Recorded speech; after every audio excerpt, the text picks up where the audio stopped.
Good morning, students. So we have done with the life process, and in that we have done with the respiration and nutrition. So today we'll be taking the another life process, that is the transportation. So today we'll be talking about the transportation of substances. See, the body of every organism, like we can talk about plants and animals, is made up of cells. This everyone knows.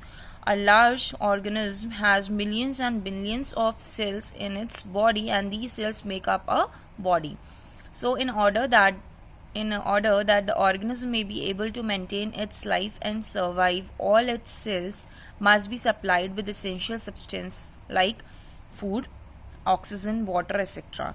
So some arrangement is required inside an organism which can carry the essential substance to all its parts so that they reach each and every cell of its body.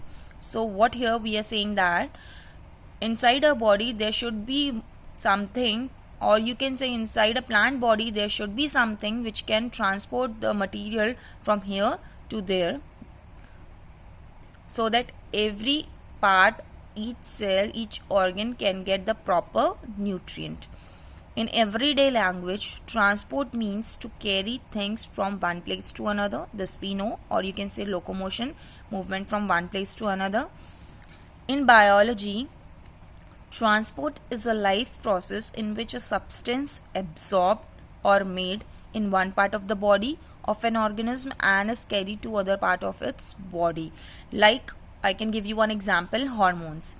Hormones synthesize in one part of the gland, and then after synthesis, or you can say after their secretion, they move from one part of the body to the another part, so that proper amount of hormone can absorb by other body parts too.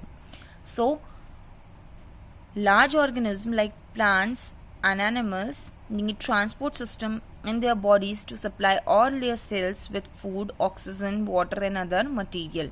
In fact, special tissues and organs are needed for the transport of substances in plants and animals, because these tissues and organs can pick up essential substances like food, oxygen, water, etc. at one end of their body and carry them to all other parts. So what we are going to study in this chapter is about the transport system of plants and human beings, and describe the parts which make these systems. In another word, we will learn how plants and animals carry substances from one part of their body to the another part. So tomorrow we will be going to start about the plants transportation.